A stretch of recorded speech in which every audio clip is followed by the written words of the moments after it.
Hey listeners, thanks for dropping in. I'm Christy. And I'm Melissa, and this is Buried Motives, where we dig deep into the details of some of the most gruesome dirtbag murderers.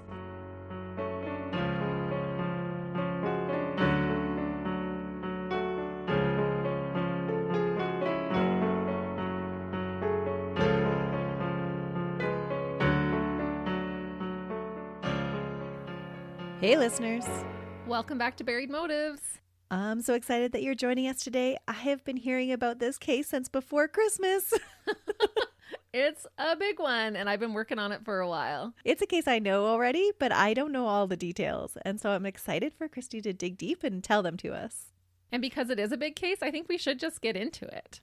It took me a moment to decide what my first case of the year would be. And so since couple killers always horrify and fascinate me, I decided I would start off with a sadistic duo. And since we are a Canadian podcast, I decided that I would pick a Canadian case. Dun dun dun.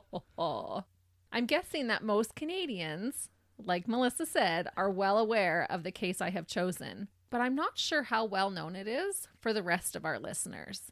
All I know is that this case took Canada by storm when it happened, and people are still outraged by it decades later. It's so true. All Christy had to say was that she was covering a well-known Canadian couple killers, and I was like, oh, you're not. And she is. I am. This case is a beast, and I've been contemplating for a long time doing it, and I felt like the new year, all refreshed and ready to go, I'm doing it. That break was so important. It was. And thank you guys for coming back to listen. The amount of research I found was almost overwhelming. This is another case that could be turned into an entire series, I feel like. I will do my best to cover it for you in this episode, but honestly, I could have written multiple episodes to cover everything.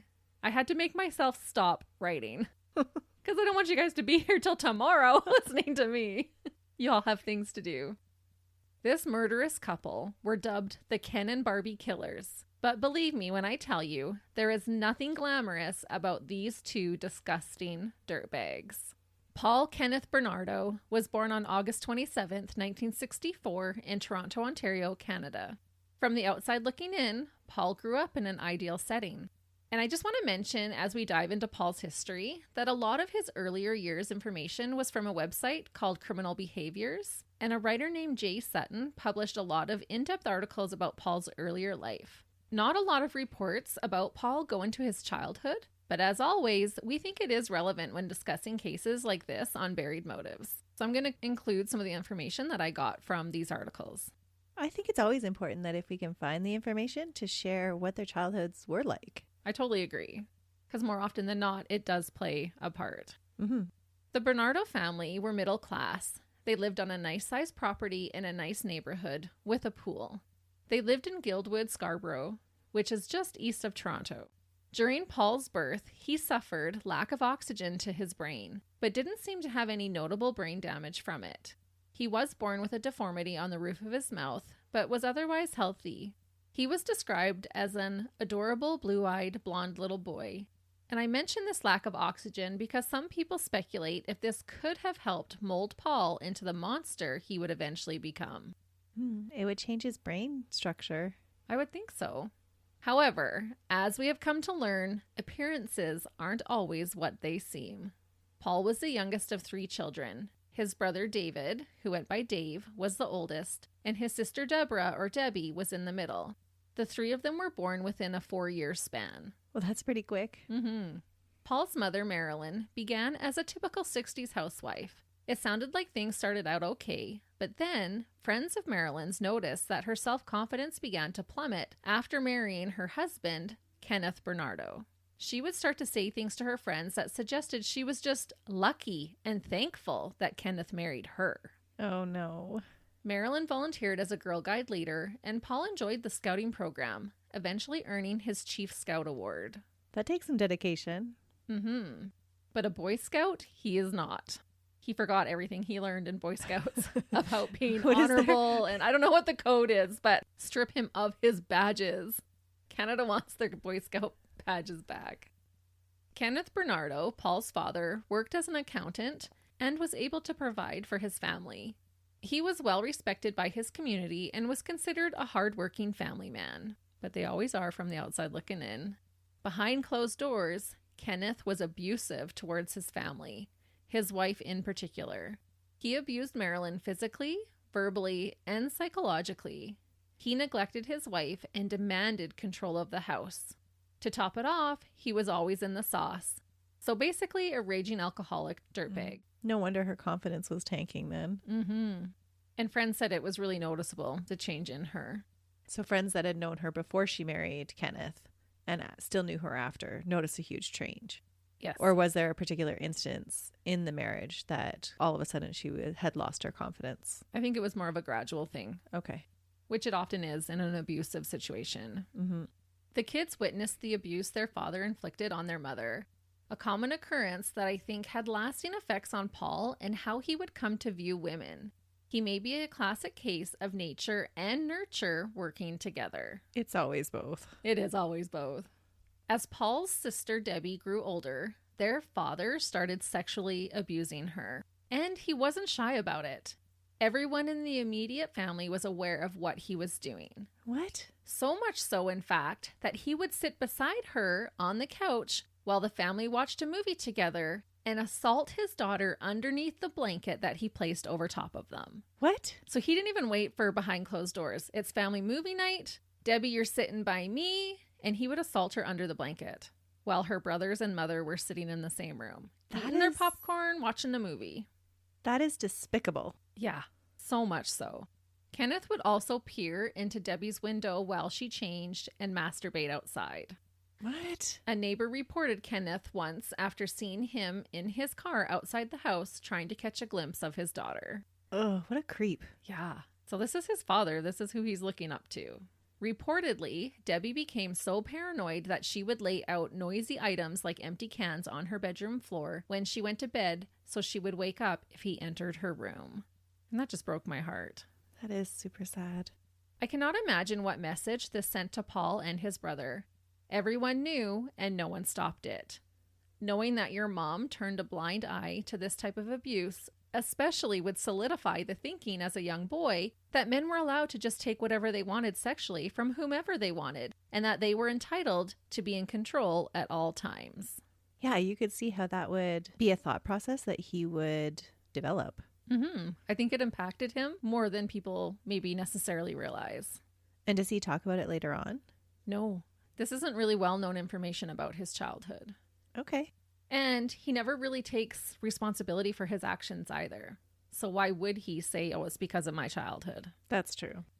Instead of helping her children, Marilyn became depressed and moved into the basement of their home. She basically pulled away and neglected her family.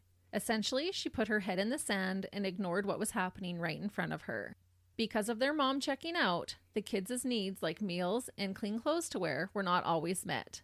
Despite this, Paul was described as a cute and happy kid. So he was resilient.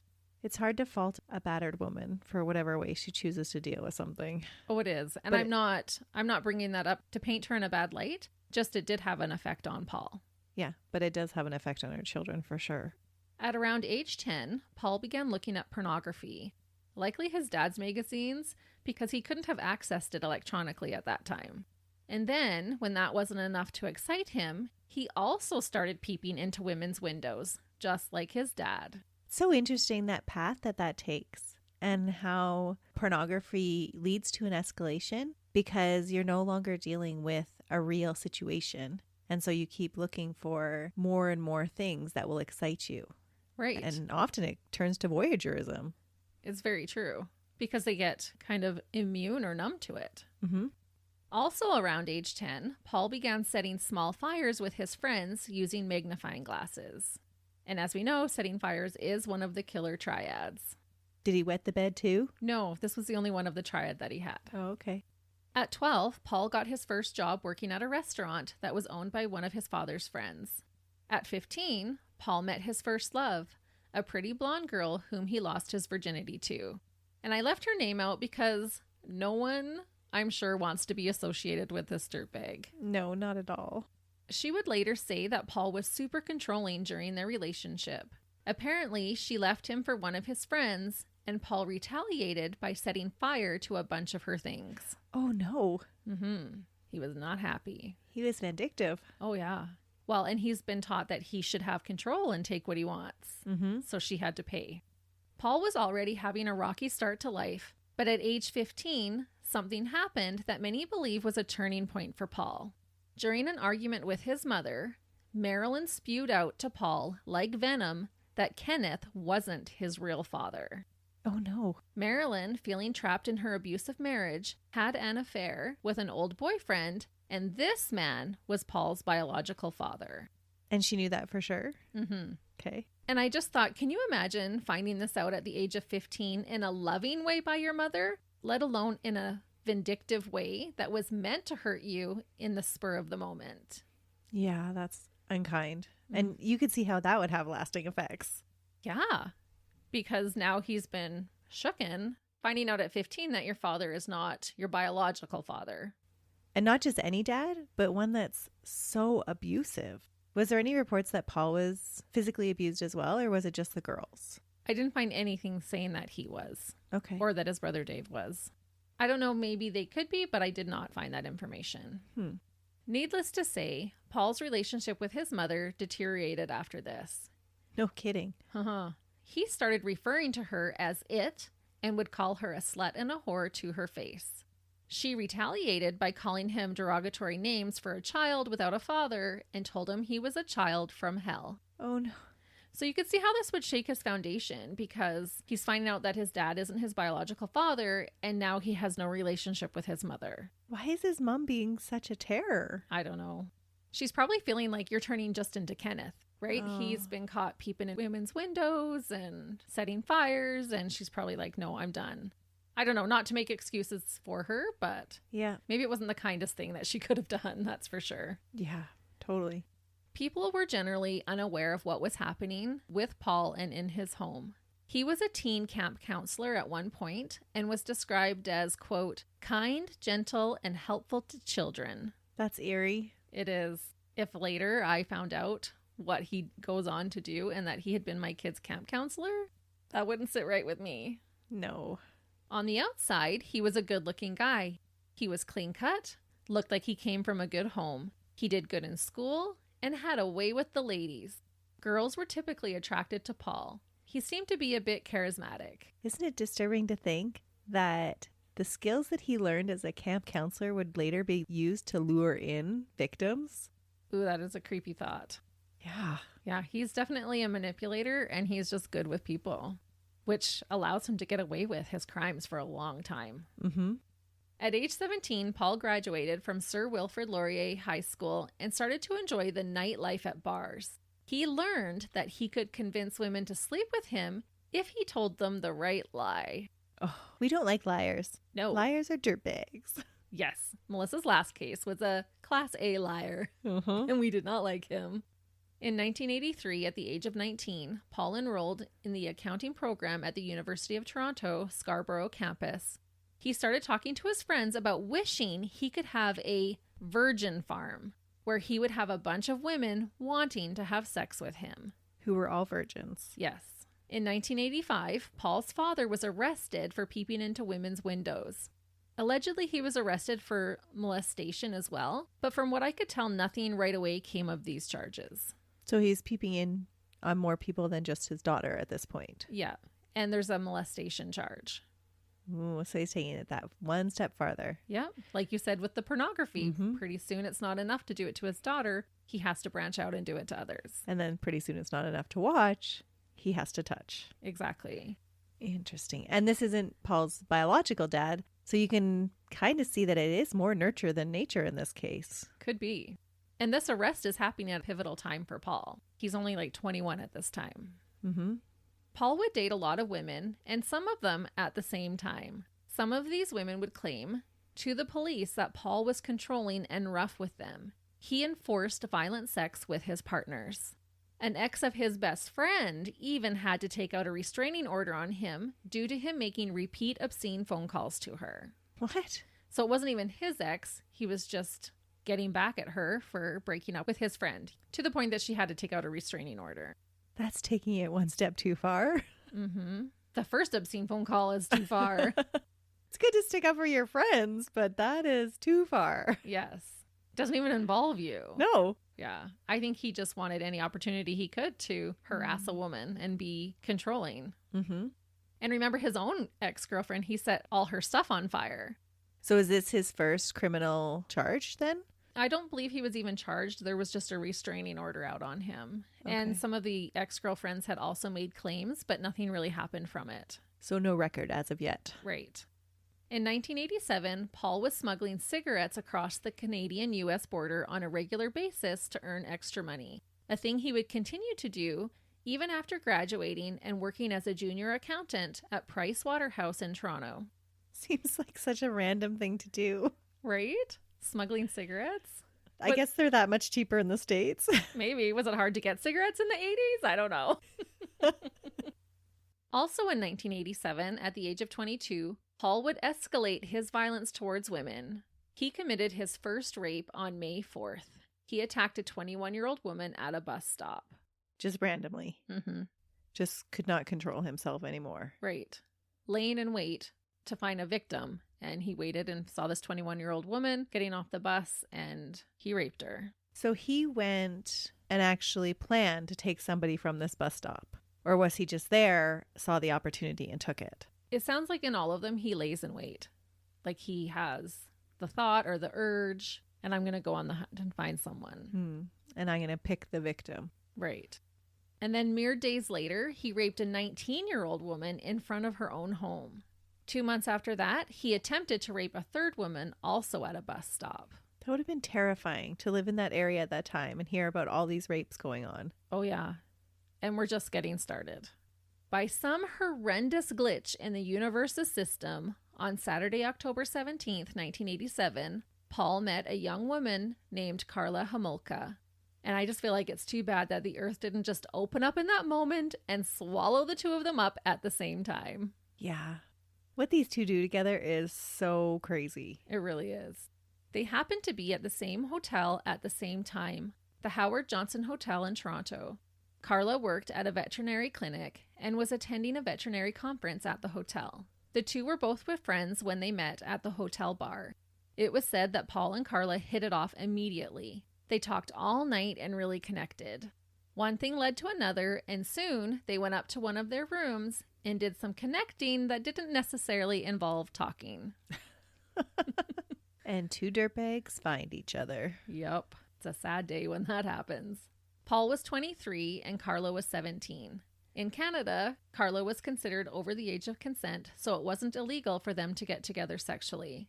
She had no idea when they met that night that she was going to bed with a rapist. When the convention ended, they exchanged numbers and began dating. Paul's friends had never seen him fall for a girl so quickly.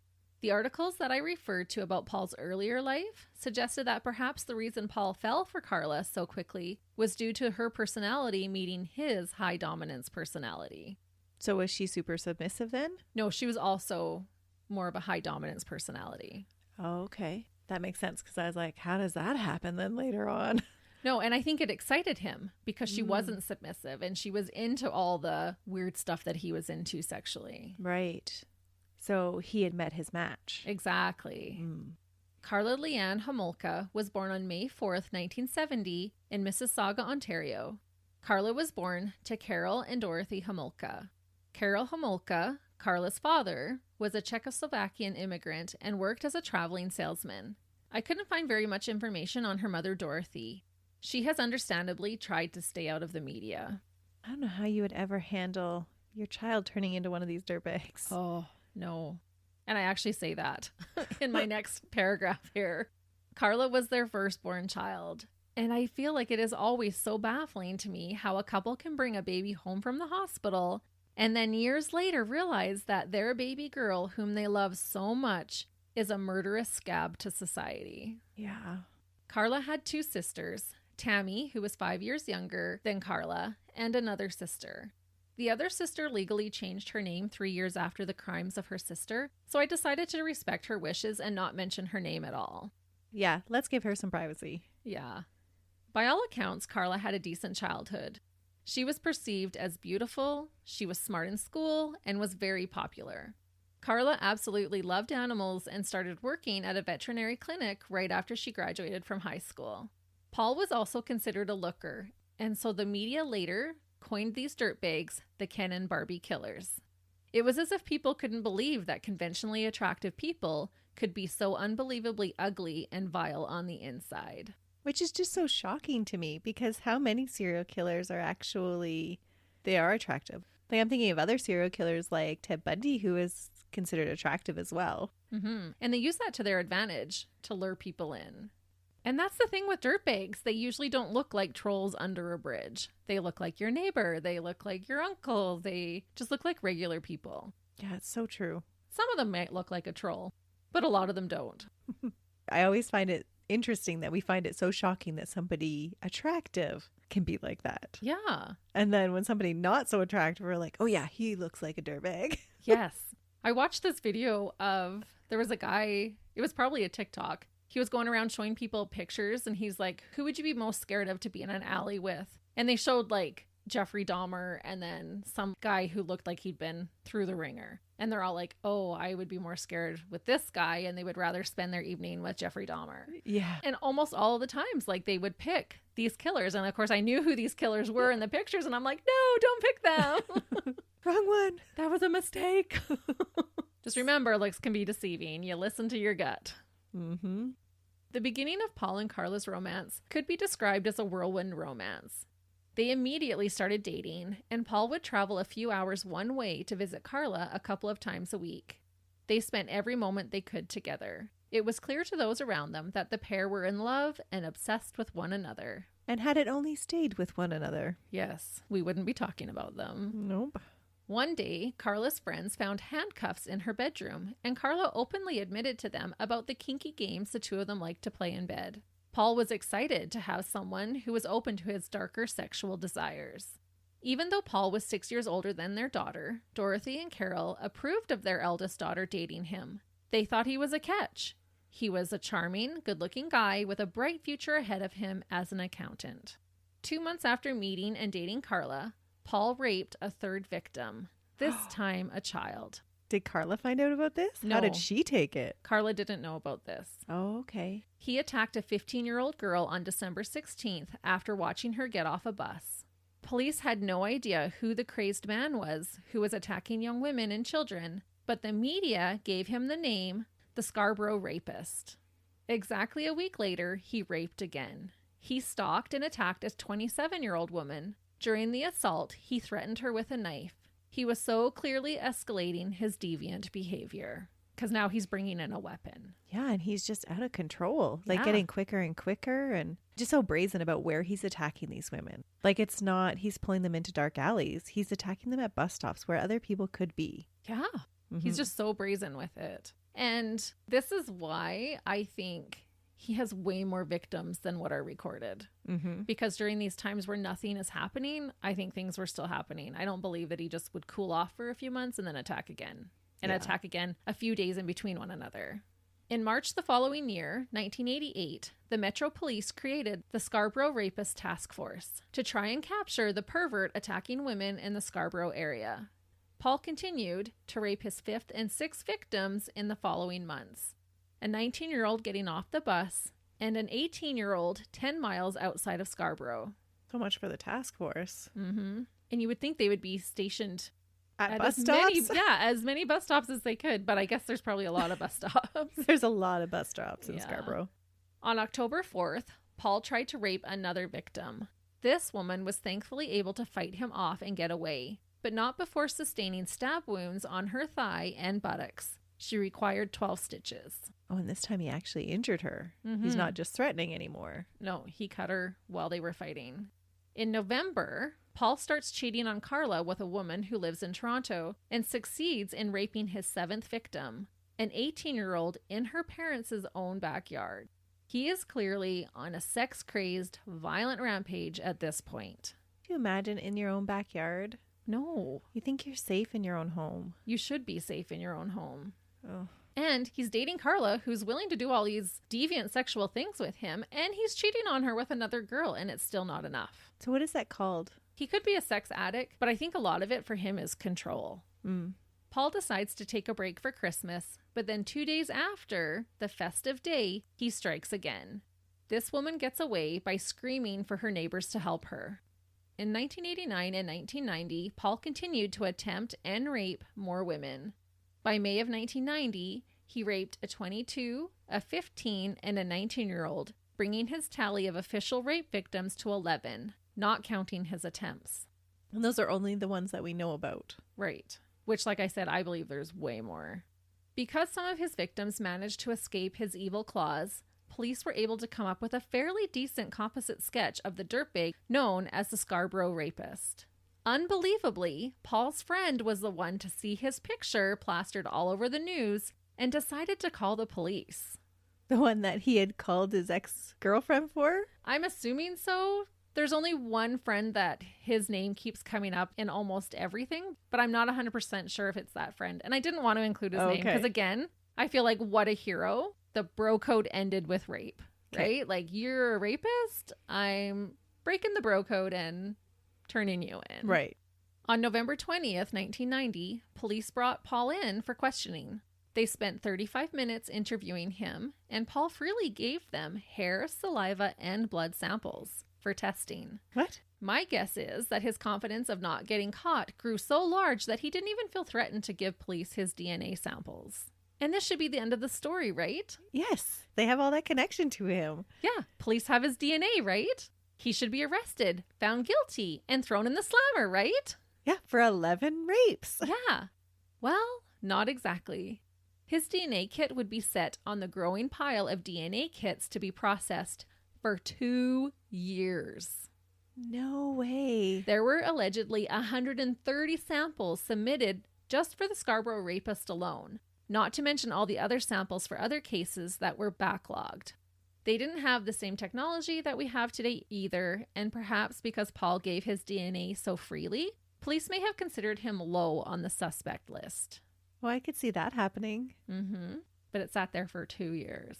But what's he thinking? Like, eventually they're going to run the test and make connections. He obviously wasn't too worried about it because they said he gave it freely.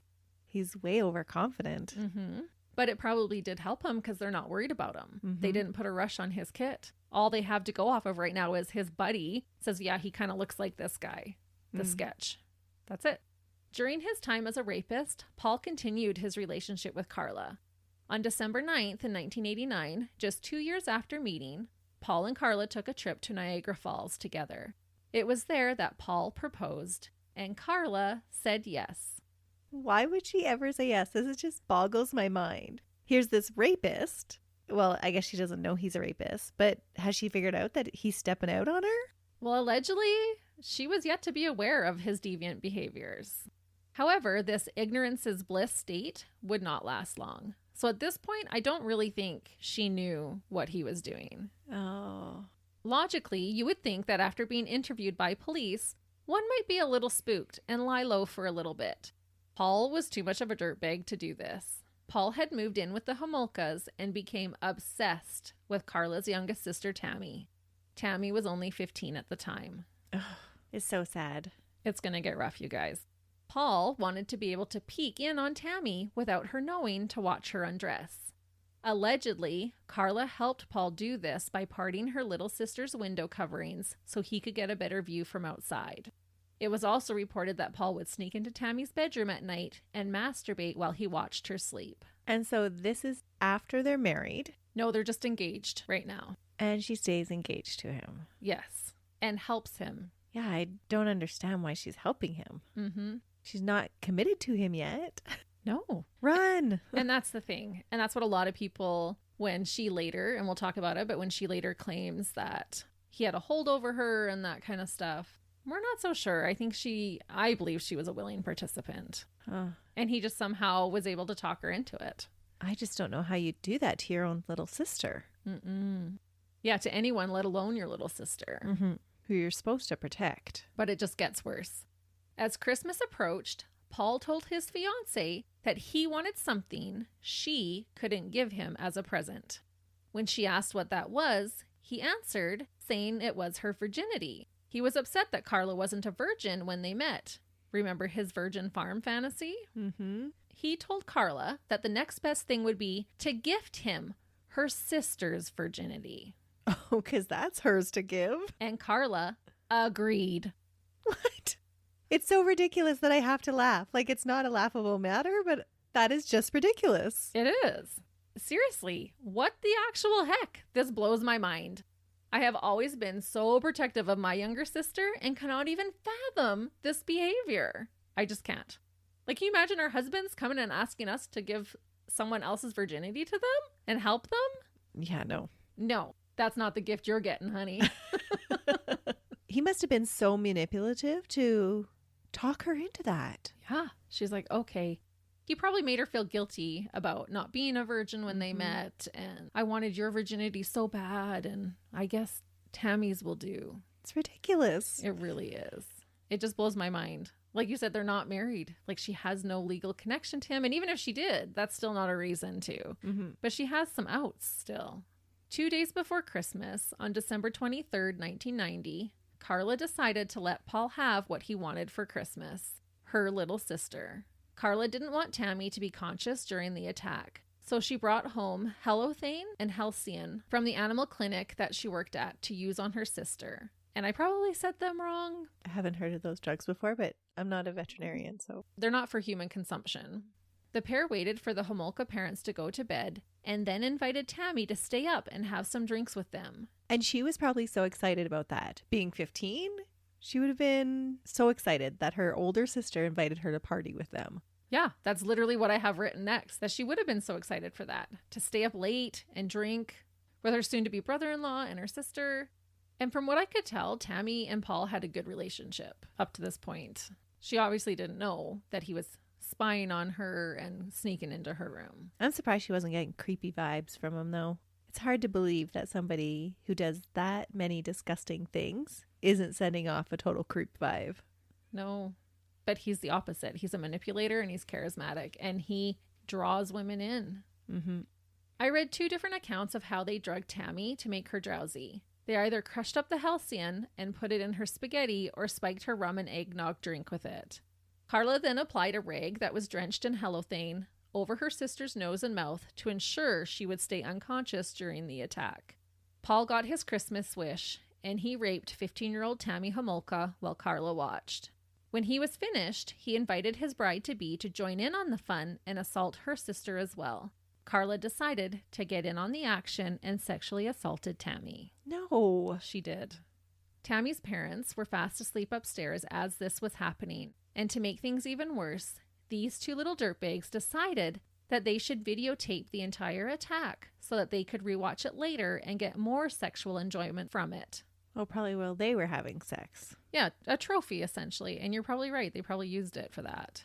Karla apparently even put on her sister's clothing and pretended to be her in the video. What? Mm-hmm. Was that to get the attention back on her? I think it was to excite Paul. Oh. After being violated, Tammy began making a gurgling noise.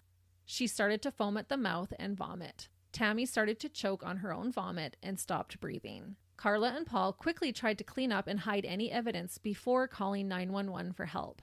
They redressed the poor girl and moved her to a bed in a different room.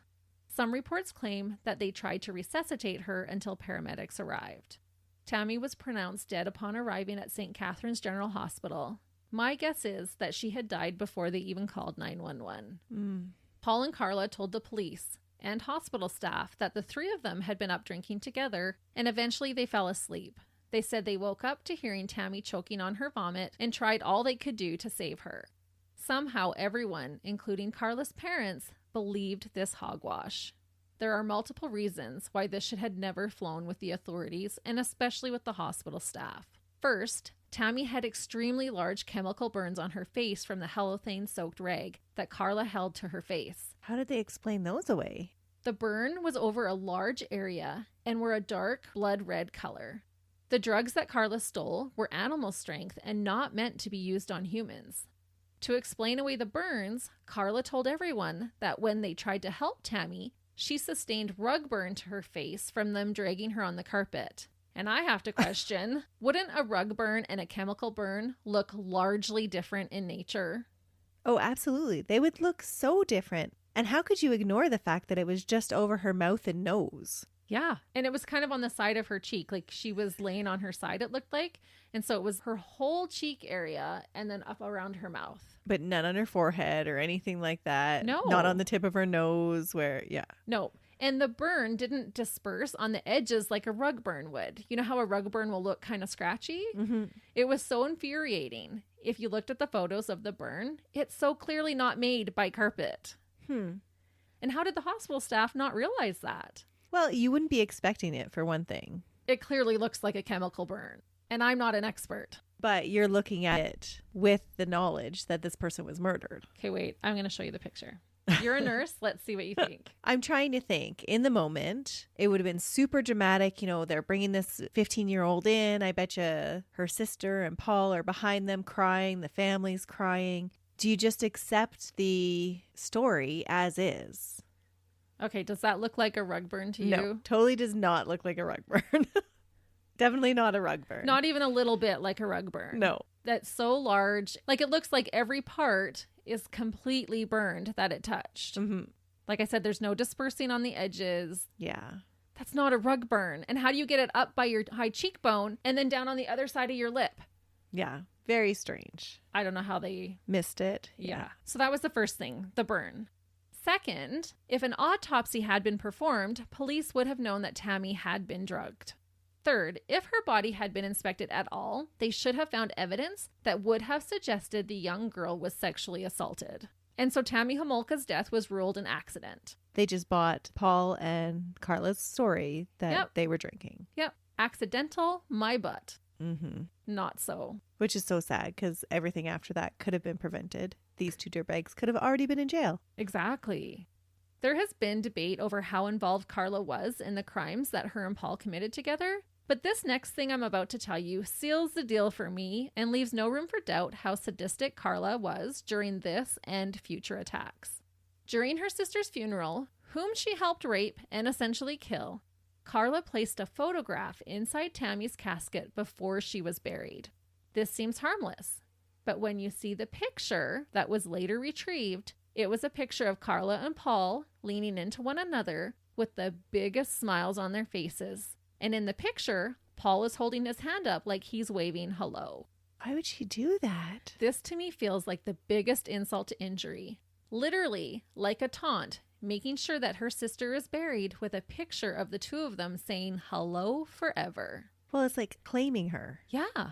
And if she was really grieving for her sister, why wouldn't she have put in a picture of herself and Tammy in the coffin instead of a picture of the two people who murdered her looking all cheerful and carefree?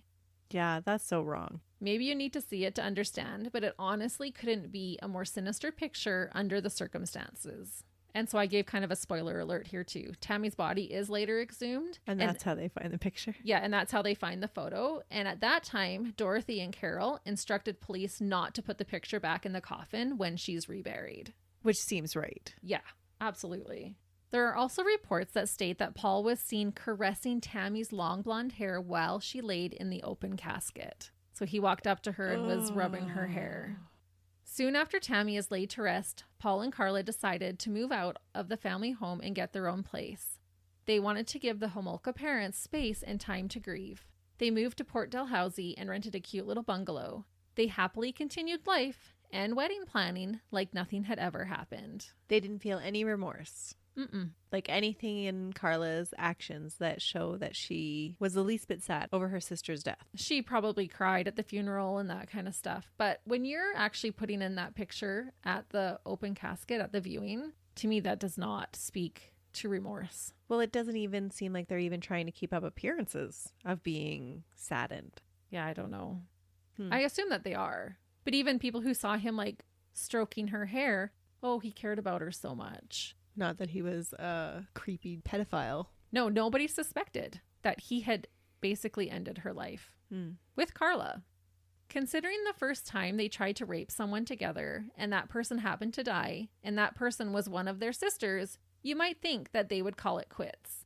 This is not what happened. Paul and Karla would continue to select and assault and even murder more girls together. I honestly do not remember hearing about all the other victims of Paul and Karla's, mostly just the murder victims. so I wanted to make sure I at least mentioned that they happened, even if all the names are not available to the public, and there could actually be more that we don't even know about. Considering the time gap between some of the crimes, like I said, it wasn't like Paul to take breaks. Escalation seemed to be his pattern. So how many do we know of? Well, I'm going to go through some of them here. 3 murders that we know of. Yeah. But then lots of other attacks. Yeah, I don't think I knew about any of the other attacks before. Yeah. That's why we dig deep on buried motives. It is. Because I feel like those victims need a voice too. Mm-hmm. In January 1991, Paul abducted a girl and took her to Karla's parents' home while they were out of town, raped her while Karla watched, and then abandoned her on a deserted road near Lake Gibson. Karla and Paul referred to her as January Girl. What? Which to me speaks to the fact that there would be many if she's just January Girl. Yeah. On April 6, 1991, Paul rapes his 12th victim on his own, this time a 14-year-old girl. They keep getting younger and younger. On June 7th, 1991, Karla invited a girl that she had become friends with to join her on a girls' night out. This girl was only 15 years old. Karla and her met at a pet shop. During the trial, this girl is referred to as Jane Doe to protect her identity. When the girls' night out was winding down, Karla invited her to come back to her house with her to continue drinking there. The girl accepted the invitation. Once inside Karla and Paul's home, they drugged her with Halcion, and both Karla and Paul sexually assaulted her. They took turns recording this incident on videotape to enjoy later. When she came to, Jane Doe didn't seem to remember what had happened, so they let her leave. But she later recalled, right? Or do they identify her just because of the videotape? They find her videotape. Oh. And she starts to have small bits of recollection right before that. But she never is fully aware or remembers everything that happened. The trauma that would cause? Ugh. Yeah. She later finds out exactly what happened by watching the tapes. A few days later, Paul set his sights on their next murder victim. Paul was wanting to find a girl that they could kidnap and keep as a sex slave in their home. He said he wanted to enjoy them for more than just one night. But they wouldn't be a virgin after the first night, Christy. Yeah, but it would be his sex slave and he would get her virginity. But it sounds like Karla's already fulfilling that role of being a sex slave. Yeah. But like I said, his pattern is to escalate, and that would get boring. He needs more. Mm. And that's probably why he picks such young girls. On the evening of June 15th, 1991, Paul spotted 14-year-old Leslie Mahaffey outside of her home, alone. Leslie had been at a funeral for a friend, and then afterwards she went out to party with some of her friends. She had missed her curfew and the house doors were locked. She decided to walk to a nearby convenience store to call a friend and ask if she could sleep over. Again, not cell phone age, you had to walk to a store to call. Mm-hmm. The friend said no, and so Leslie walked back to her house. This is when Paul happened upon her. He offered her a cigarette from his car, and when she got close enough to his car, he came up behind Leslie, placed a makeshift blind over her eyes, and forced her into his car. How terrifying. Yeah, right outside her house. If she could have just called her parents. I know. It's such an unfortunate thing. It's always okay to call your parents. Yeah, it doesn't matter, even if you're going to get in trouble. When he got home with his kidnapped prize, he woke up Karla, who was sleeping. Karla claims that she just went back to sleep and let Paul have his way with Leslie. Paul spent the night raping and torturing Leslie in the spare bedroom while his girlfriend slept in the other room. And she just slept. Yeah, she just slept. Which also tells me that she's not bothered by this. No. If you can just roll over and go back to sleep, it's probably a very common occurrence. And she was like, meh, next time. It's not even bothering her, like striking a jealous chord or anything. No. In fact, when Karla got up the next morning, you won't believe what she was upset about. Instead of being upset that her husband spent the night sexually violating a 14-year-old child, she got upset about glasses. What? When Karla went to take their dog outside, she noticed that Paul had used their special champagne flutes to drink with Leslie the night before. Karla later said during an interview with police about this incident, quote, "I was really mad too, because when I took Buddy out, there were 2 champagne glasses on the dining room table, and we had these really expensive champagne glasses from France, which we never use. He had those out. The 2 of them had been drinking champagne from those glasses, and I was really mad. It's the stupid little things." You did an excellent job reading in your Barbie voice. I tried. Her voice will drive you crazy because she totally puts on an act in front of the police, which I'll talk about. I suppose Karla got over her anger because she ended up once again joining her sadistic fiance in assaulting a child. She too participated in the repeated rape and torture of Leslie. In the videos later found of this attack, you can hear music from Bob Marley and David Bowie playing in the background. So they're just having a party. You can also hear Paul say to Leslie that she's doing a good job and basically telling her how she behaves will determine what he does to her. And so far, she's scoring perfect. During another part of the video, Leslie cries out in pain and begs Paul to stop. Her hands were bound with twine and he was sodomizing her.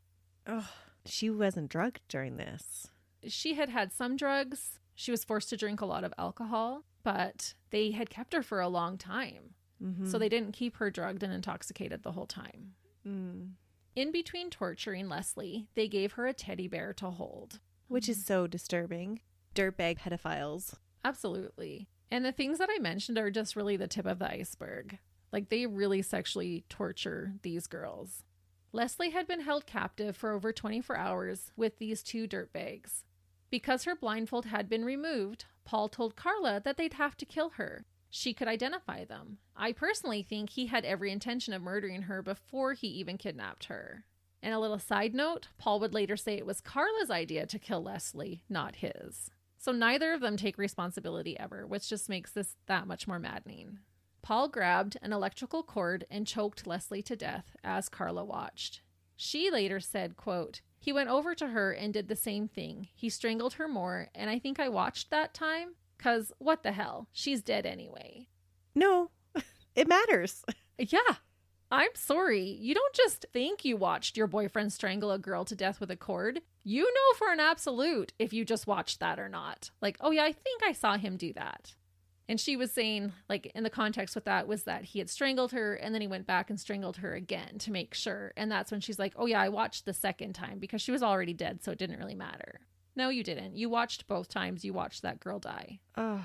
And what does it matter? You were there the whole time and you could have done something about it and you didn't. Right. So whether you actually physically watched or not, it doesn't matter. Totally. You were completely aware of it. Yep. And again, according to Paul, he said it was Karla who killed her with an overdose of Halcyon. And he just choked her afterwards. Yeah. Paul and Karla put Leslie's body in their basement to give themselves time to hatch a plan and figure out what to do with her lifeless body.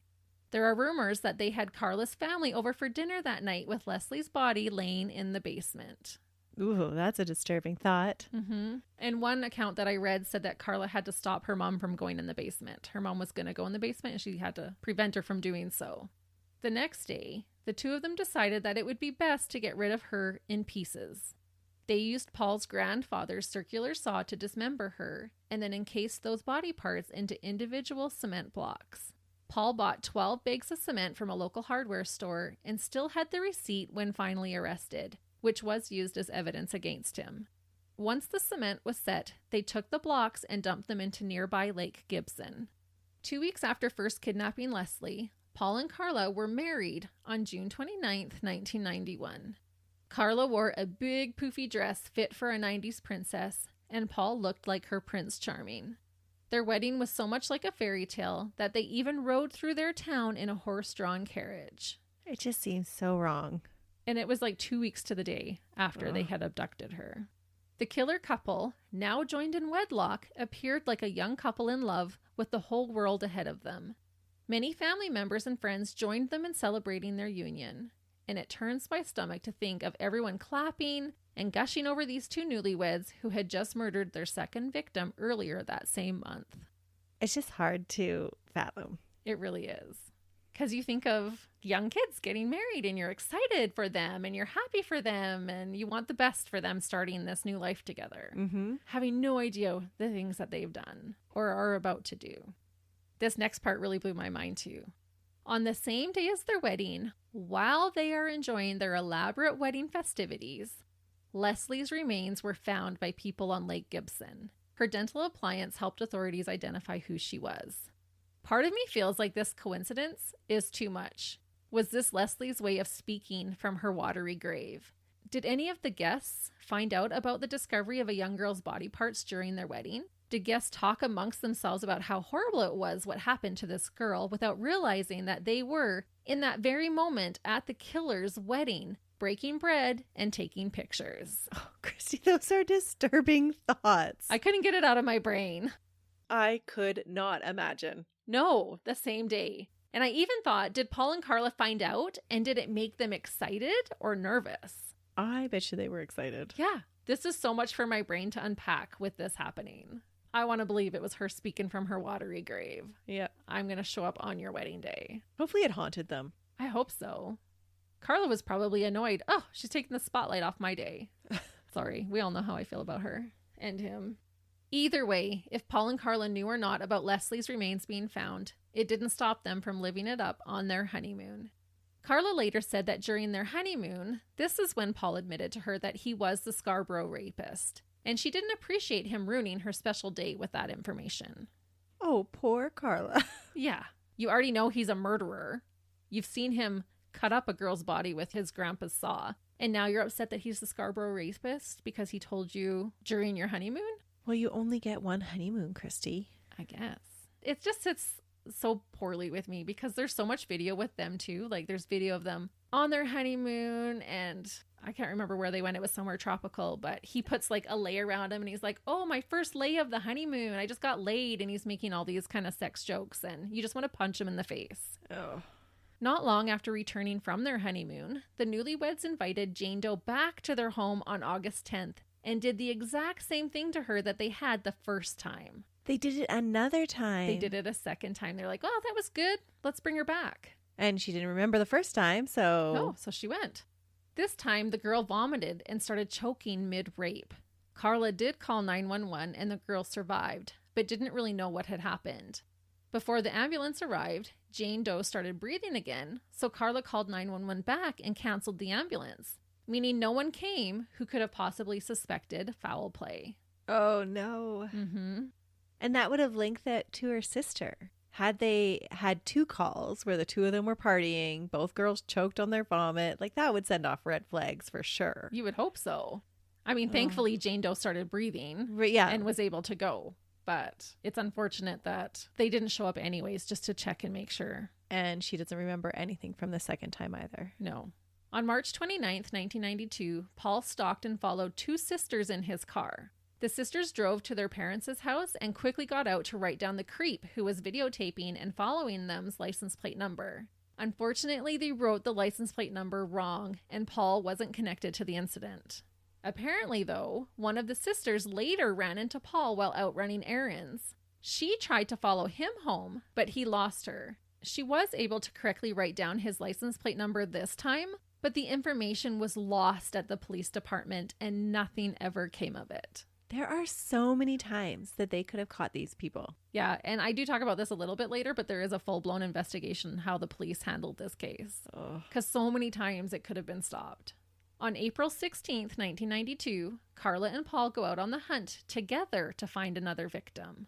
They purposely waited until after school to find a teenage girl walking home from school. They spotted a 15-year-old girl named Kristen French walking alone. They pull into a church parking lot and wait for Kristen to approach. When she does, Karla asks her if she can help her with directions. Kristen stops to help the young couple. And we know from other couple killers that victims often feel a false sense of safety when a woman is involved in the ruse to capture them.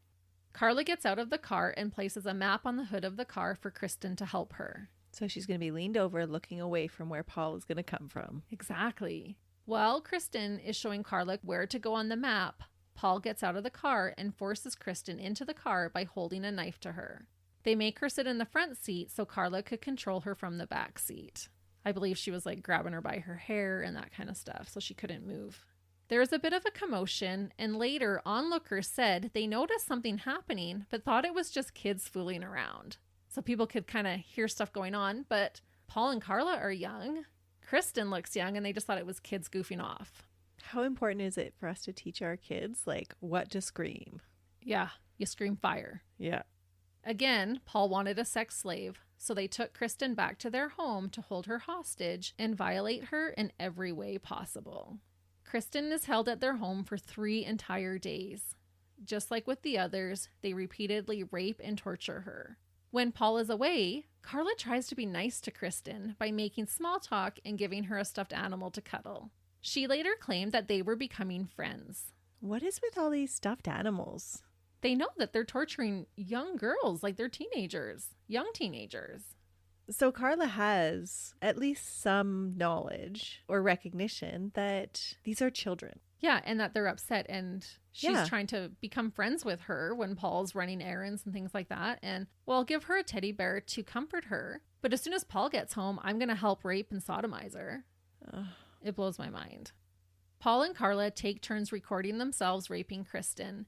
And this time, they force Kristen to watch videotapes of them raping their other victims. No way. I cannot fathom the terror these poor girls were put through. So that's, oh, here's a preview of what's to come. Yeah, or don't feel bad. Like, look it. We did it to other people too. Oh. I think it was more to torture her. Paul made Kristen drink large amounts of alcohol so he could control her more easily. In the video of Kristen's horrific attacks, at one point, Kristen tells Paul that, quote, "Some things are worth dying for. I don't know how your wife can stand to be around you." Oh, true story. Yeah. So she actually got to this point in the videos where she had had enough. And she's like, if you want to kill me, basically kill me. But what more could they actually do to her? Right. And little did she know that his wife is just as big of a dirtbag as he is. Yeah. And she was helping to rape her. But I don't know what kind of sob stories she was telling Kristen when they were alone. After 3 days on April 19th, when they'd had enough of Kristen, Paul strangles her to death with an electrical cord the same way he had killed Leslie. Paul said that Karla had hit Kristen with a rubber mallet and then went to fix her own hair after Kristen was dead to make sure she looked okay. That night, they left Kristen's body inside their home while they went to Karla's parents' house for Easter dinner. When they got home, Paul discarded Kristen in a ditch in Burlington. Kristen had been reported missing almost immediately after not returning home from school that day. The Niagara Regional Police Service assembled a team and started scoping out her route home from school that she took every day. Police were able to find some of those onlookers to get statements of what they had witnessed, and police found one of Kristen's shoes in the parking lot, supporting their suspicions of foul play. I'm never going to see a single shoe in a parking lot and look at it the same way anymore. I always think that is the most creepiest thing ever. You know, when you're driving along or you're walking and you see a single shoe? Oh, it's always so disturbing to me. I know. It baffles me, especially when I see one on the highway. Mm-hmm. You could see like a side road or something, but on a highway, how do you get a single shoe there? I don't know. Yeah, it's going to make me a little suspicious every time from now on. I have always been suspicious. I'm more like, how do you lose a shoe on the highway? No, because that's my exact thought process is how do you lose a shoe on the highway, a single shoe? And so mine jumps automatically to there must be a story with that. There's got to be something gruesome going on. Nobody leaves a single shoe behind. No, but how does it even get out of your car on the highway? Yeah, I don't know. And it happens way more than you'd think. I've seen a lot of single shoes on the side of the road. On April 30th, Kristen's naked body was discovered. Her body was washed to try and eliminate evidence, and her hair was cut off. Karla later said they cut her hair to try and make it harder for her to be identified, not because they wanted a trophy. Yeah. And I don't really think she did want a trophy. I think their videotapes were the trophies. It's not like they found a bunch of the girls' personal items that I could tell. But I can see Karla doing that because to her, like if you look at any of her pictures or she's all about her hair and how good it looks. And so I can see how cutting off the victim's hair would be a power move for her. Oh, especially after watching her husband rape and enjoy these girls. I think it would be for her. I've got the upper hand. Like I took your hair away and now he won't find you attractive anymore. Oh, that's really good insight. I never thought of that. But yeah, that would make sense because she is all about the hair. Yeah. Before Kristen was found, her classmates at Holy Cross Secondary School created the Green Ribbon of Hope campaign to try and help find her. This campaign has continued with Child Find Canada to raise awareness and funds to locate missing children. And they even associate with the government sometimes and different things for helping to find kids. With eyewitnesses of Kristen's abduction, police were able to release more information regarding who they were looking for. Unfortunately, some reported seeing 2 males instead of a male and female abductor, and they reported an incorrect make and model of the car. Oh, no. This ended up impeding, not helping the investigation. Mm-hmm. Thankfully, Paul's childhood friend, who he used to start fires with, starts putting two and two together and contacts the police on May 1st about his suspicions regarding his friend. And this time they listen to him. Police do come and interview Paul on May 12th and again take his DNA samples, but they don't consider him high on their suspect list. And like I said, there was an investigation later into the police work and how this case was handled. On May 23rd, another body is found, but there was no evidence ever to link this murder to Paul and Karla, although many believe they murdered this girl along with many more. In December, Jane Doe confronts Karla and Paul about what they did to her, so she's starting to get some memories back. She's having flashbacks, probably. And I'm not sure if this started to put pressure on Paul, but 5 days after this confrontation, on December 27th, Karla shows up to the hospital with the most brutal black eyes and face bruising. Paul had repeatedly hit her in the face with a flashlight. Karla would later claim that Paul had been abusive the entire relationship and used this as a defense, claiming that she was too scared to go against what Paul wanted. And we'll get into that a little bit more shortly. This is when things start to go to HE double hockey sticks for Paul and Karla. Karla's parents find her beaten again at the beginning of January 1993. They remove her from her home with Paul and take her to stay with them. I believe they found her on January 5th, and Paul was arrested on January 6th for assault against his wife. Two crazy things follow this ordeal. One, it is believed that Karla went back into the house to grab the collection of home videos she and her evil husband had made so the police wouldn't find them. And second, police released Paul on recognizance.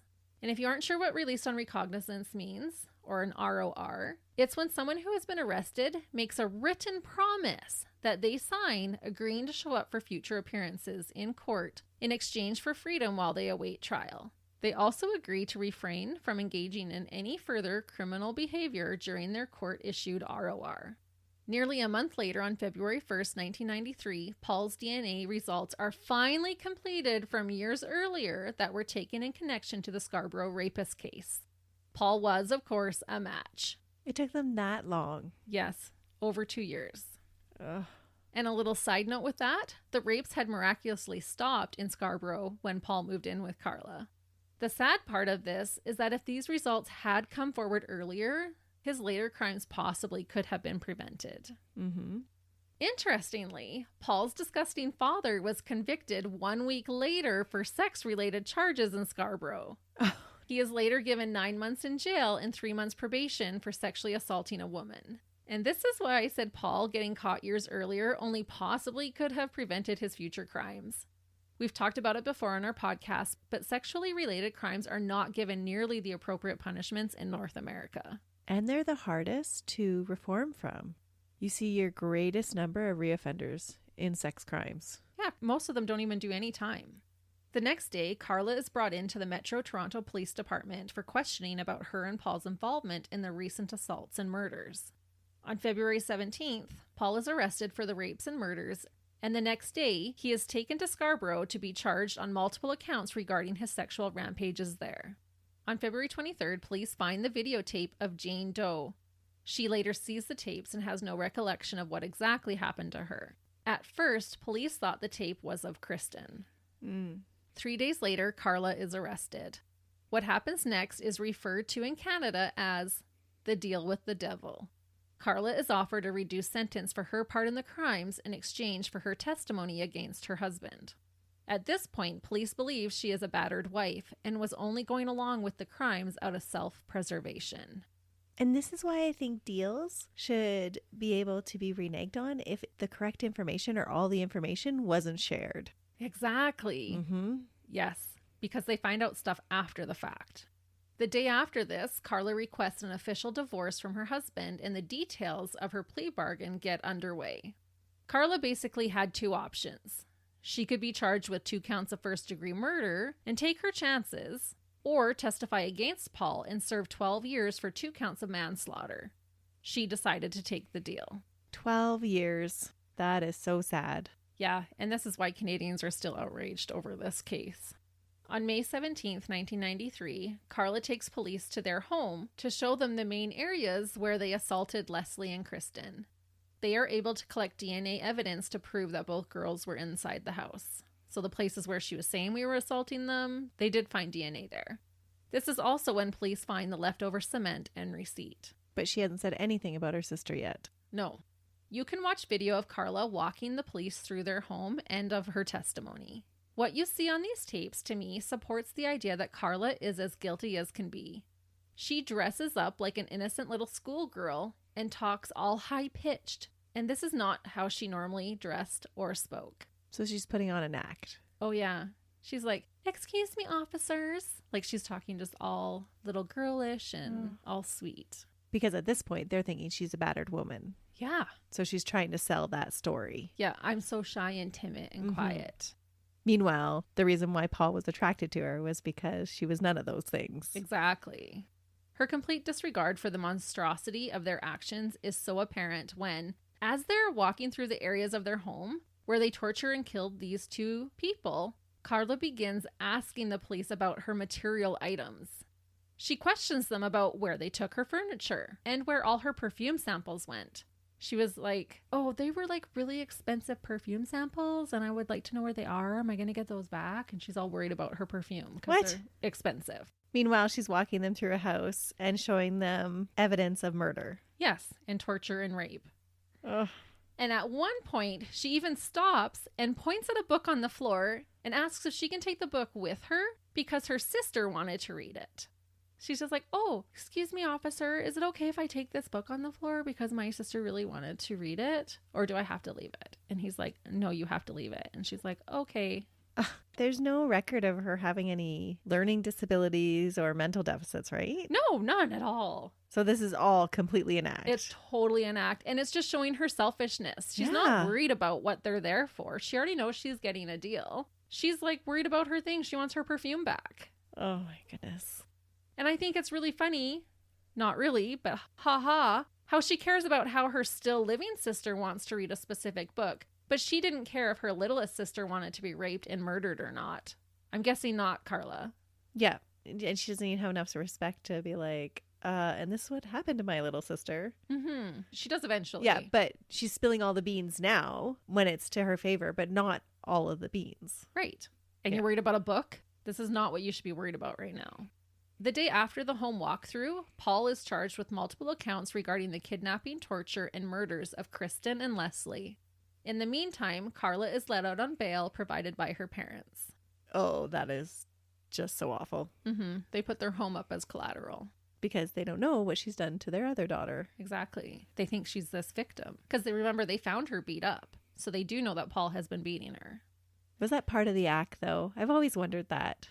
Oh, I don't know. Because the first time she went in with those two really blackened eyes, she lied about how she got them. Like she didn't say he had hit her. Yeah, okay. I don't remember exactly what it was, but like, "Oh, I fell," or whatever it was. Karla's plea deal gets honored, and on July 6, 1993, she is sentenced to 12 years in prison and is sent to Kingston Prison for Women. After her plea deal is finished, she makes arrangements to ensure she will not get any additional charges for the things she will testify of against her now ex-husband. And so this tells me she is so calculated. Mm-hmm. She held things back until she knew she was not going to get any more jail time. That's right. And that's why I point out, at any time, she could have told him about her sister if she was actually coming clean. Yeah. But she wasn't coming clean at all. No, and this tells me, too, that she obviously does not have any mental deficits either. She's fully aware of what she's doing. Miraculously, the police are able to find all of the home videotapes that the two dirtbags made after this was done. They were hidden above a light fixture in the bathroom ceiling. Many people believe that Karla had taken the tapes and then had her lawyer plant them back into the crime scene to be found. Because you did say that she did go and retrieve them. It was believed that she did. Oh, okay. However, it is also believed that Paul's lawyer actually had been holding on to the tapes. He was said to have sat on the tapes for 17 months. He was acquitted of obstruction of justice and had to face a disciplinary hearing by the Law Society of Upper Canada. So they must have had some kind of evidence that maybe he had them, but I'm really not sure which is the truth. Either way, it's really fishy what happened with these tapes.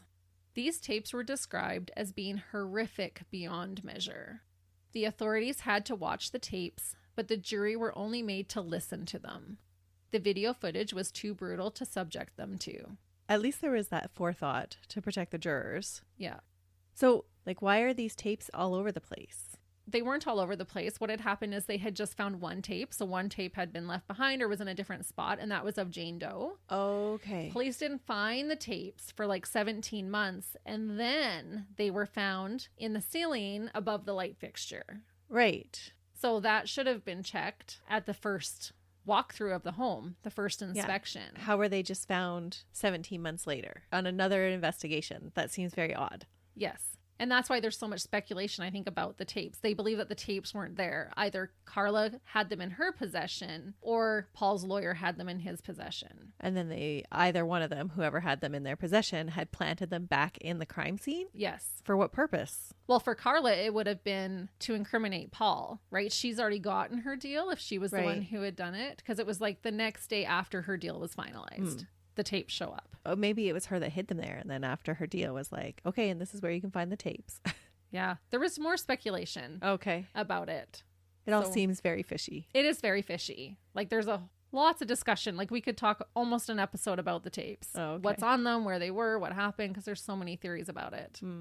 Either way, likely some kind of foul play with the tapes, because police should have found those. And why they found them later, I'm not sure. Yeah, like why were they even investigating the crime scene 17 months later? Yeah. Or say Paul's lawyer knew they were there, or I'm not sure what happened. Maybe after Karla knew her deal was good and solid, maybe that's when she's like, oh, the tapes are up there. Yeah. It's really hard to say. It was after these tapes were found that the willingness of Karla's involvement was brought into question. She appeared to be an eager, excited participant rather than a timid victim herself. Police question if her claim of battered wife syndrome was really what was going on during the crimes. And I'm not saying that she wasn't abused by Paul. She likely was. But I do think she was an active partner in the crimes they committed together. When you are more upset over champagne flutes being used than you are about your husband raping a girl in your home, that speaks volumes to your character. Yeah. Just saying. And it's reported that she was clearly enjoying herself while she was doing it. And that's why there's still so many hard feelings about her plea bargain. And like you said, if there was policies put in place that if new material comes out, new evidence, that plea bargain should be able to be modified. Exactly. Yeah. Or taken away completely. Because the plea bargain is made in the good faith that you're telling the whole truth. Right. And it was after this discovery of the tapes that Karla's sister Tammy is exhumed for further analysis of her corpse. And this is when they find the photo that Karla stuck in her coffin. Because they found Tammy's tape. Paul agrees to plead guilty of the mountain of charges against him as the Scarborough rapist in exchange for the charges of Tammy being stayed. This means that neither one of these dirtbags ever get charged for Tammy's death, even though they admitted to their involvement. What? Because Karla had made sure that she couldn't get any more charges. And Paul says, well, I don't want to be charged with Tammy's death, so I'll admit to all the Scarborough rapist cases. Yeah, and he takes a plea bargain too. Those poor parents. And they're probably feeling like, well, it's better to get him charged with all these multiple cases and let this one go because we already have him on the other 2 murder charges. Yeah. I suppose the only silver lining is that her cause of death was changed to either poison or strangulation. It couldn't be determined which one it was for certain. And the world now knew what really happened to her. Her poor parents. Can you even imagine? Because now this is the parents of the victim and the parents of the killer are the same parents. Yeah, they're even the in-laws of the other killer. That would be so awful. It really would. There are so many more details of both trials that I could go through, but we would need another entire episode or 2 to cover it all. And I still want to give you aftermath updates. So I'm not going to go into more trial details. On September 1st, 1995, 2 years after being arrested, Paul is found guilty of 2 counts of first-degree murder, 2 counts aggravated assault, 2 counts forcible confinement, 2 counts kidnapping, and 1 count of performing an indignity on a human body. Paul was sentenced to life imprisonment without possibility of parole for at least 25 years. He was classified as a dangerous offender, making it unlikely that he will ever be released. He has been kept in segregation units for his own safety, but has still been attacked and harassed by many other inmates on multiple occasions. Always kills me that we protect them. I know. One time even required a riot squad using gas to subdue the prisoners from coming after him. There was like a gang of them. In 2006, the Toronto Star reported that Paul admitted to sexually assaulting even more women than he was charged with, at least 10 more. He is also suspected of more murders. Oh, I didn't know that he was suspected of more murders. Mm-hmm. And even him and Karla together were suspected of more, but there was just no evidence to link them. There was no videotapes. Right. But there was bodies that had been young girls that had been raped and murdered and found in the same area around the same time. But if they took videotapes of the other three, then why wouldn't they take videotapes of the other ones? Unless they were just out getting a hamburger one night and saw a girl, didn't have their stuff with them, but couldn't resist. Oh, maybe. Hard to say. He also claimed that he thought he would be a good candidate for parole, even if it was just day parole. Yeah, right. Mm-hmm. And your first indicator of that is how quickly he works at a bus stop. Like, I know. It's ludicrous to think. In 2015, though, he applied for the day parole in Toronto, but was denied. In 2013, he was transferred to Millhaven Institution in Bath, Ontario, when the Kingston Penitentiary was closed down. He is reportedly kept in segregation from the other inmates inside that prison as well. In November of 2015, Paul managed to release a self-published book called A Mad World Order. It was a 631-page fictional ebook filled with violence. The book was removed off Amazon because of the public outrage at the time. how did he even get it up on Amazon in the first place? I don't know. And he's in segregation. And he's just writing about fictional crimes. Yes. Just like our last case. Not like your last case. It was said it was fictional. I don't think he wrote about his crimes. Okay. There were no details that kind of overlapped. Mm-mm. Okay. Not that I'm aware of. But people were still like, he should not be making money off a book while he's in prison. No. And it was just described as very violent. Paul applied for day parole again in 2018 and just recently in 2021. And he was thankfully denied both times. So every few years he gets to go up again. He does get to continue to apply for parole. And hopefully there is never a judge who decides that Paul should be given a second chance and let out on good behavior. But Karla Homolka is the real story. She gets let out. We're going to get there. When Paul and Karla were on trial, they each underwent extensive psychological testing. Paul scored 35 out of 40 on the psychopathy checklist, deeming him a psychopath. That's a high score. That is a super high score. His psychiatric report stated that he had, quote, deviant sexual interests, and he met the diagnostic criteria of sexual sadism, voyeurism, and paraphernalia not otherwise specified. He met the criteria for narcissistic personality disorder and met the requirement for a diagnosis of psychopathy. This meant he was, quote, more likely to repeat violent sexual offending. He showed minimal insight into his offending, which is consistent with file information that suggests he has been keen over the years to come up with his own unsubstantiated reasons for his criminal behavior. So he's just justifying everything he did. Mm-hmm. And that's why he's never apologized. Right. Karla had the same testing, and she scored 5 out of 40 for the same test. That's quite a difference. Right. And I thought, does this mean then that she's just simply evil? Or is she a better actor? Maybe. Think about her video with the cops. Oh, officer, could I take this book? Yeah, where's my perfume? Oh, she's so terrible. I believe that Paul would have 100% killed and raped women with or without Karla's help. Would Karla have participated in such disturbing behavior without Paul? Maybe not, but she absolutely knew what she was doing was wrong and did it anyway. Mm-hmm. And got enjoyment from it.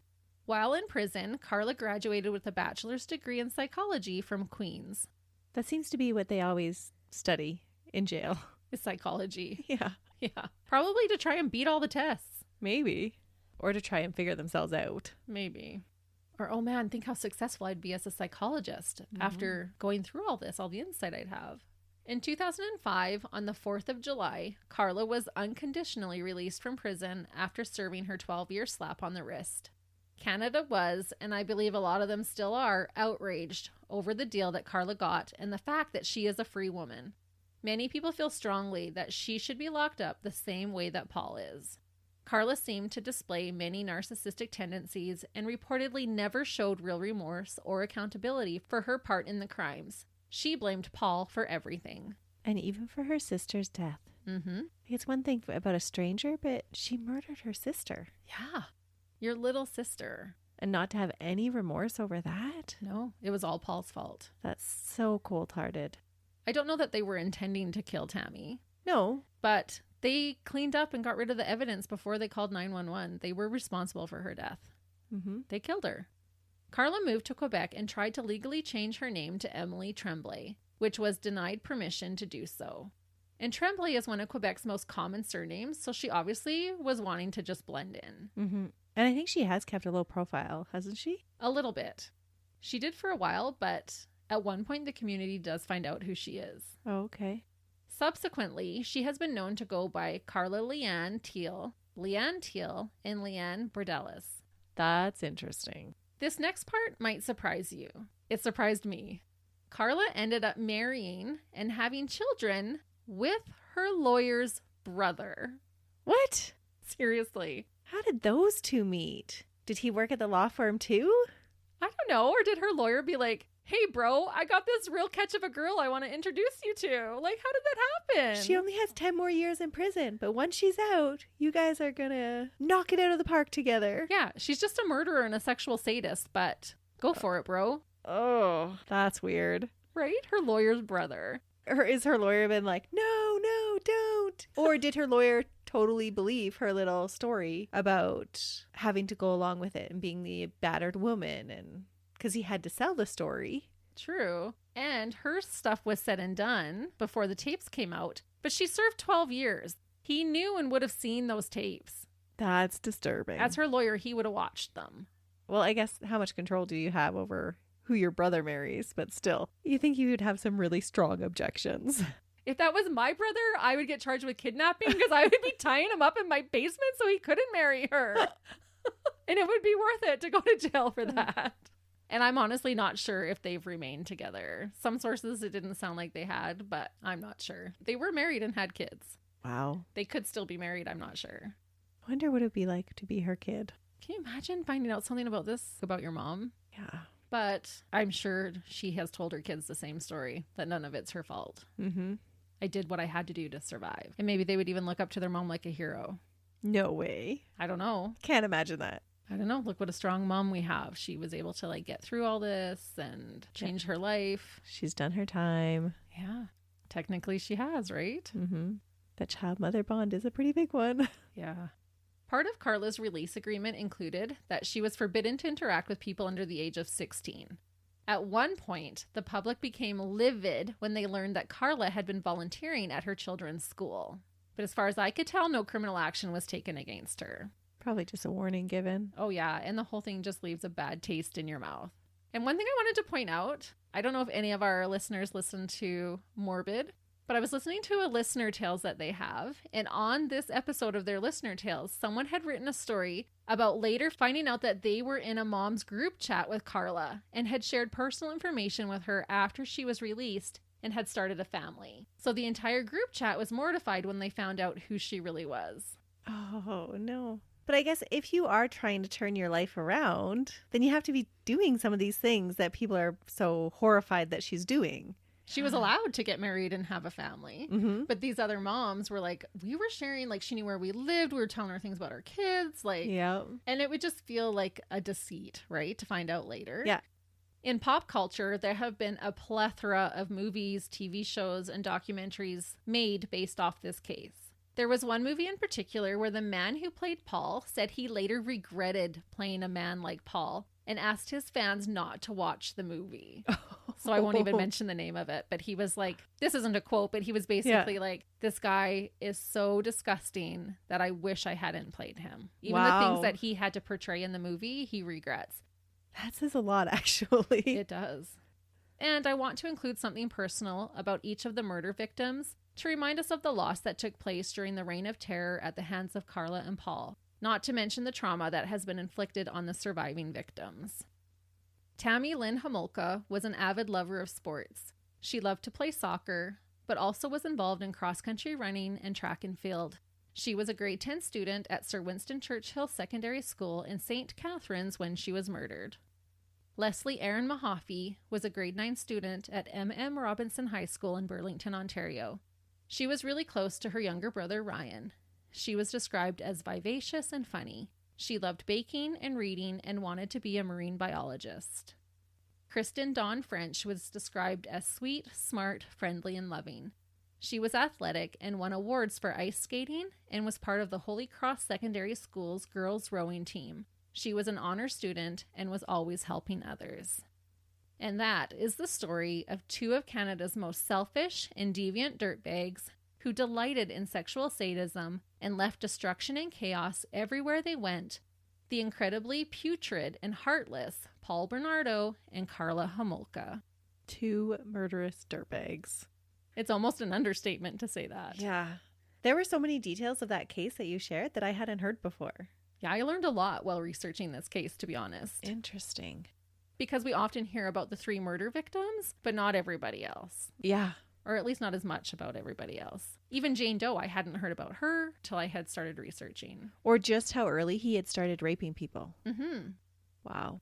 Or even his childhood, the way that he was raised. He was raised by a rapist and a sexual sadist and an abuser. And so that kind of behavior just all seemed perfectly normal to him. Yeah. And then when he found out about his dad, that's when things really escalated. I wonder why that would make him escalate. Wouldn't you be happy that that wasn't your dad? I think he looked up to his dad. He became like his dad. Oh, okay. I think his dad was probably his hero. He did a lot of the exact same things as his dad.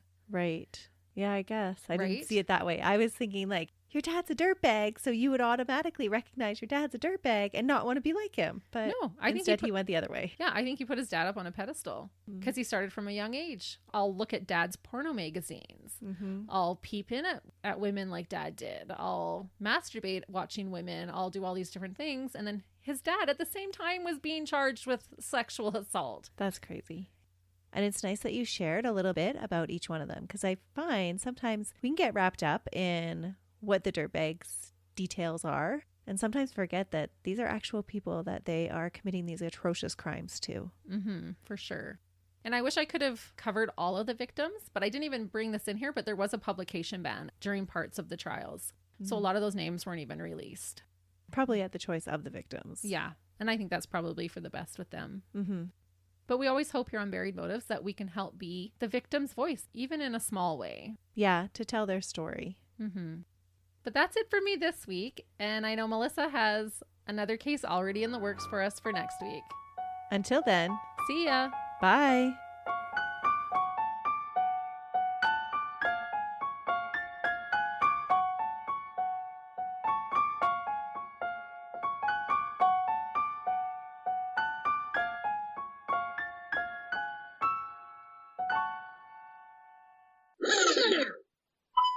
Action Jackson. Stupid drugs. Gonna make me crazy. Chapstick break. I'm gonna punch it again. That's why it's not working anymore. Because I punched it, it's still sulking. Do, do, do, waiting for the train to pass. And now there's a truck. Yep. Sorry, you might have to say that again because my stomach was really loud. Mine's been doing the same thing. I'm so sorry. It's not an earthquake, you guys. We just ate lunch. The Scarborough, known as the Scarborough. Service Canada 247. One unclaimed deposit found in your files. Claim now via Interact. Claim, Christy, claim. To claim your deposit, reply Y for yes. You should claim it. It might be the millionaire. I don't think so. I'll stay poor. That was a weird sound my mouth just made. They also agree to refrain from engaging in any further criminal. They also agree to refrain from engaging in any further criminal. You need to stand up and do a jumping jack. Boom. Thanks for that. Our theme song.